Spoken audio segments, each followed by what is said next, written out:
by Tara Bahrampour, The Washington Post in 2016. As Kenneth MacLean was about to turn 90 and was looking to move to a retirement community, he had a question for Asbury Methodist Village in Gaithersburg, Maryland. I asked, would there be many gays here? Would gays be welcomed? MacLean, a retired Unitarian minister, wanted to be sure his partner of 22 years, a man who lives in England and spends several months a year visiting him, would be welcomed by staff and other residents. Start your day with the news you need from the Bay Area and beyond. Sign up for our Morning Report weekday newsletter. The staff member he talked to was generally positive about the community being welcoming, MacLean said, but not quite ready to answer his questions about gay residents. MacLean subsequently moved in and felt comfortable introducing his partner. But even after almost 2 years there, he has little sense of how many of his 1,400 fellow residents on the sprawling, leafy campus are also lesbian, gay, bisexual or transgender.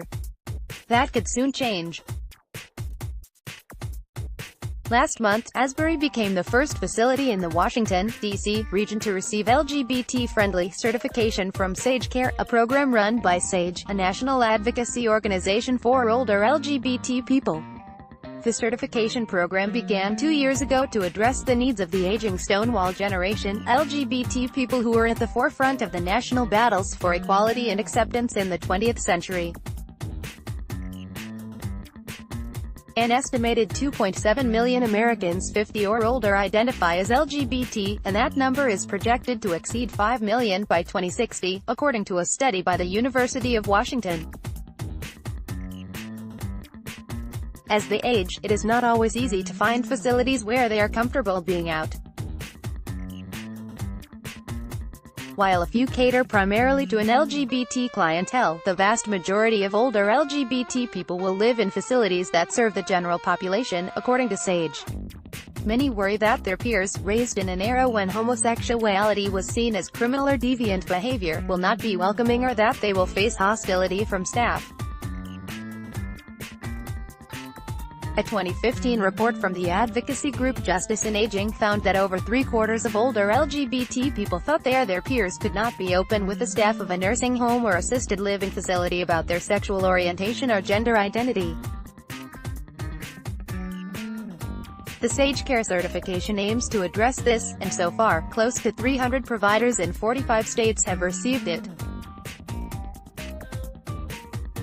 Facilities in historically progressive places like California, Washington State and New York have been more proactive about indicating they are LGBT-friendly, said Rob Lee Bright, Asbury's executive director, who previously worked in Seattle.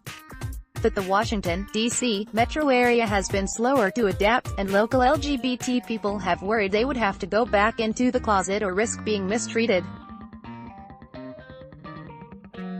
Looking into facilities, they are not always comfortable inquiring about policies regarding LGBT residents, relying instead on word-of-mouth or discreet conversations with current members.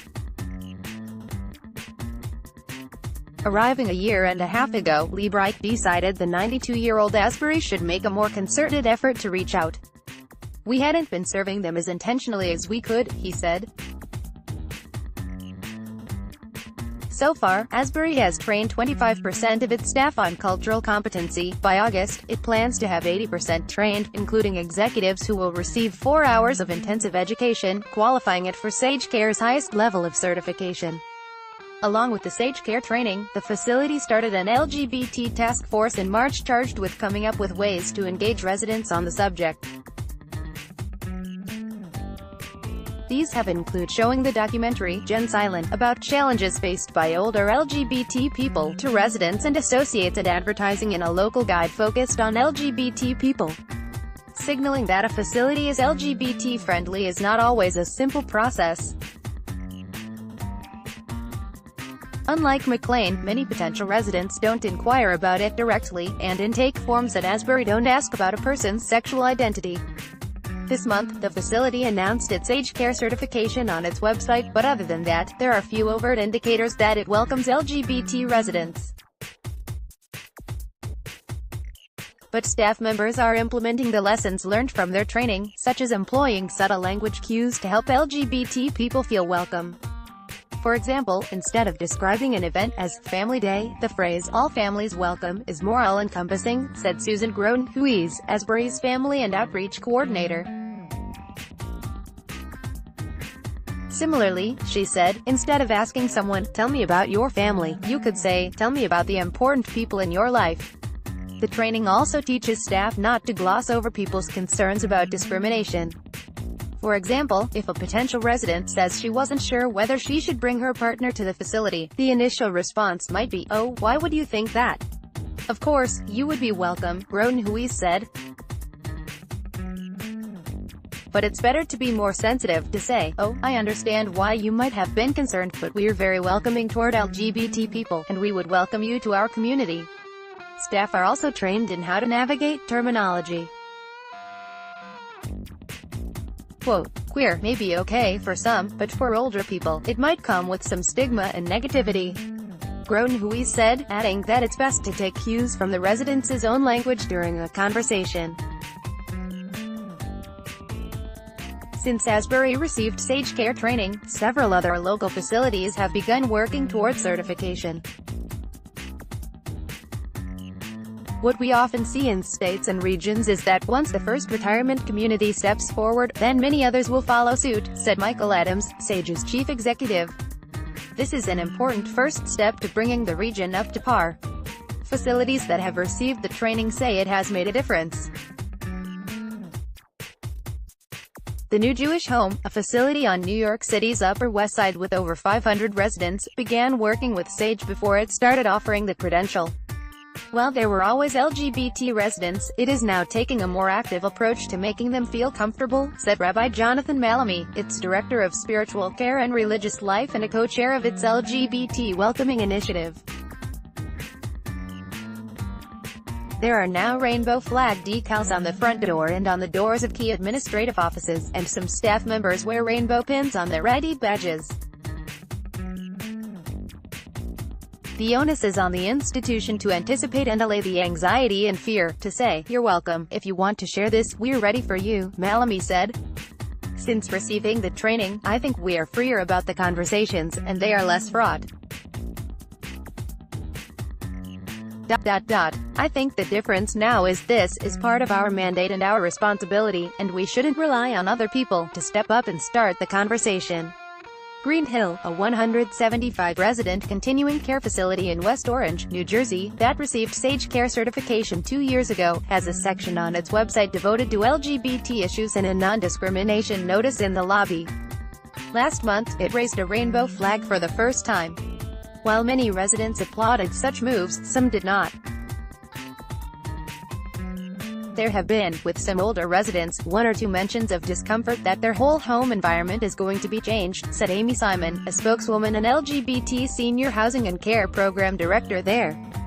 "We talk with them about making a place for everyone and about not being concerned about it unless something should pass that gives them concern. At places such as Asbury, where very few residents are openly gay, it may take longer for them to feel comfortable talking about it. It's the last day of we've been fighting for. I haven't announced it to anyone. But when you've never been married and you're 77 years old, I think most people can figure it out."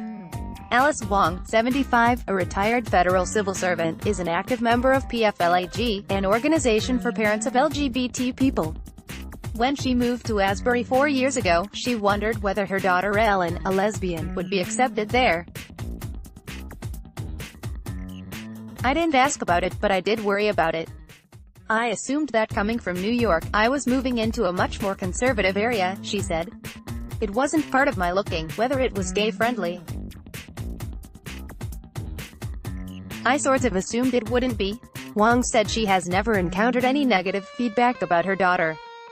Still, it is hard for her and others to know who else at Asbury might be LGBT or how their neighbors feel about it. "We don't really know what the opinions are because there hasn't been that much discussion," MacLean said. "The subject hasn't come up. That is likely to change soon, too."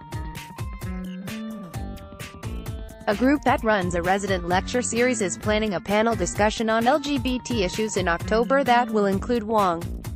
And during Pride Month in June, more rainbow flags than ever before popped up on balconies and apartment doors around the campus. Sitting with MacLean, Molinix and Liebrich last week to talk about the topic, Wong mused about the idea of a meeting group for LGBT residents, similar to the Norwegian group that gets together. "Well, it'd be kind of small," Molinix said. "I think it would be bigger than you think," Liebrich said.